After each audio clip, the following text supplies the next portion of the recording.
Hello again, everybody! Zach Attack here with another edition of the Atakline for Wednesday, September the 7th of 2011.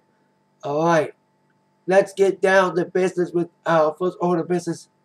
Sorry, I'm just readjusting my hair. Number one album and single. Now, yesterday I reported that we have a new number one album, Lil Wayne's, The Carter 4, selling 963,000. A new number one country single, which is Barefoot Blue Jean Night by Jake Owen. But now we got ourselves a new number one single. Off the heels of an emotional performance at the VMAs, Adele's Someone Like You becomes her second number one single in America, following the hugely successful War in the Deep. Also thanks that her album experienced an 88% jump, landing at number 3, behind the Red Hot Chili Peppers album at number 2. So congrats to Adele, getting her second number one in a row, kicking off after 1 week, Moves Like Jagger. Big success, big year for Adele. I smell Grammys. Anyway, that's your Billboard number ones for the week. Now, speaking of Billboard number ones, of course, Lady GaGa had a Billboard number one album this year. Too bad Lil Wayne couldn't sell 1 million. Because I mentioned Lil Wayne close to selling 1 million. If only he had sold the album at Amazon for 99 cents like GaGa did, it would have been number one. Speaking of GaGa, yesterday she revealed the the magazine cover for a new cover on the cover of Bizarre Magazine. Now, she's all natural. No wigs, no makeup. And it's in black and white. I love it. I absolutely love the picture. It's probably my favorite GaGa cover picture I've seen. I have every single GaGa magazine cover. She's been on Vogue, Vanity Fair. She's been on Rolling Stone. It's probably one of my favorite magazine covers from her is this one of her doing Bizarre Magazine. So I don't know what's gonna hit stores. I don't know what's gonna hit the stores, but picking up, I know I will. So it's a very good photo, and all the other photos in there are very great.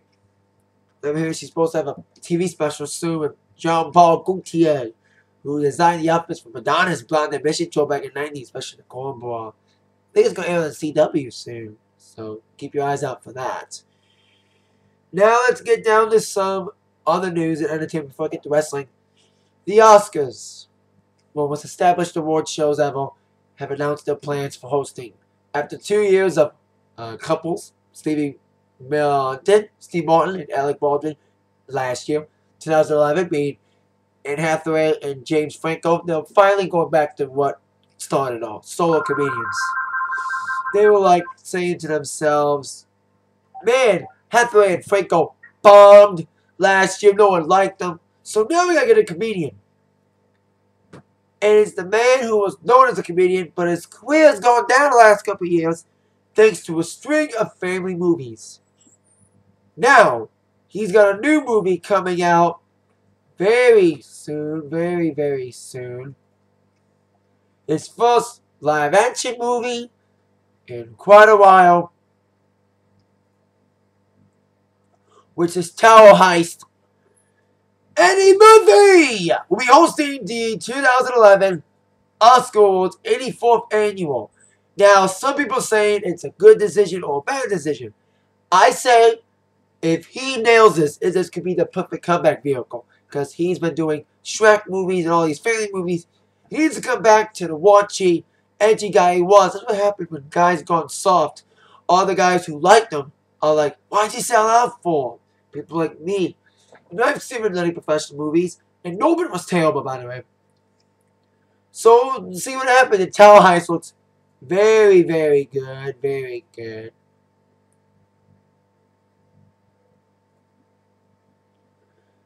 And hopefully it's funny, because they need to got a comedian this year. Because Franco and Hathaway are not born comedians.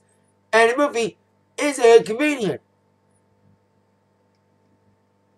Some people are saying that Eddie is a good choice, and I agree, because Eddie's very funny. Or he was very funny back in the day. If he comes back strong, if he nails this gig, this could be the perfect comeback vehicle for him. And I hope Eddie the best of luck. Give Eddie the best of luck. And hopefully he nails his ass. He kicks it in the ass, and nails it. He'll be the first black guy to host it since Chris Rock. And he'll be the first solo host since Hugh Jackman back in 2009. Let's get on with some fighting and wrestling news. Now, yesterday I mentioned about UFC on Fox, about Cain Velasquez fighting Junior Dos Santos. And I said a couple weeks ago that the perfect way to start the UFC on Fox would be Brock Lesnar's comeback fight. Well, they're reserving UFC's return for Brock Lesnar for UFC 141 just right after I announced the Atakline. They announced Brock Lesnar's next fight will be against former Strikeforce champion Alistair Overeem. Now, I haven't heard of this guy. He's a former Strikeforce champion that recently got released. Now he's on UFC now. I haven't seen this guy until I saw a couple highlight videos. Oh, God. This guy's a fucking killer. This fight should be very good. Because Brock and Alistair are both fucking monsters. This is a guy I can think that can take Lesnar on. The only guy I know that is evenly matched with Brock. Because everyone who's faced off against Brock is fucking small and skinny. Unless you Cain Velasquez. Some people say 99 to Brock's career.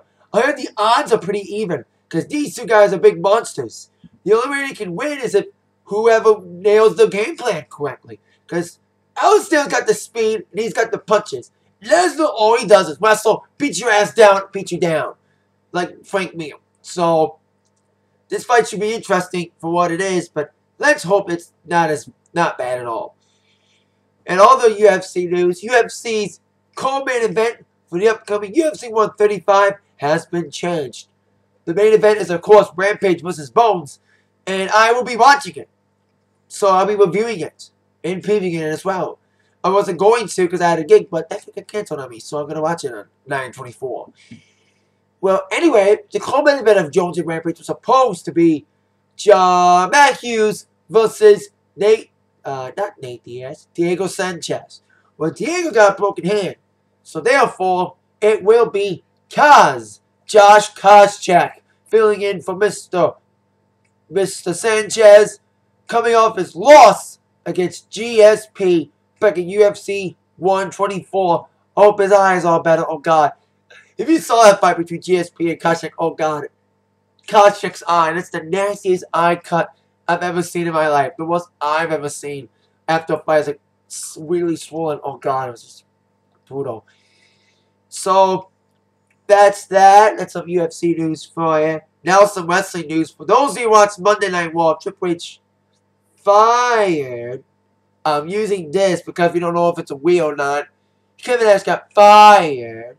And WWE officially announced on their website that Kevin Nash is a future endeavor. Is future endeavor. That's what he said. I'm going to be the next future endeavor. So that's the drill. According to several sources, Kevin Nash's release was what happened on TV. The release was announced to play off the major deal. The reason is because Nash broke the movie rule. That's the reason why, storyline-wise. Likely the same one he is dieting for. Word is the people behind the movie did not want to show Nash for filming where he was booking as a pro wrestler. He likely would have stayed gone. Likely stay gone until he's done with the movie. So, it is storyline.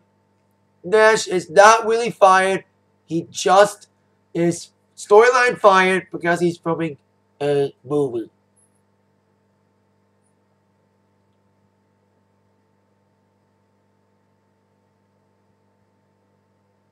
He tweeted on this situation saying, "To set the record straight, I passed physical with flying colors. Cardiologist was amazed by my lipid profile. Couldn't reach financial terms. I'll not be addressing this battle again. I'm moving forward with my life. Cena, it was great having a chance to get to know you." Now, Cena, very weird, because he's supposed to face up Punk and all this shit. But we'll see what happens with Nash in this storyline and see if he's going to be really coming back, which he probably will, after he's done with this movie. That is my attack line for today, Wednesday, September 7th.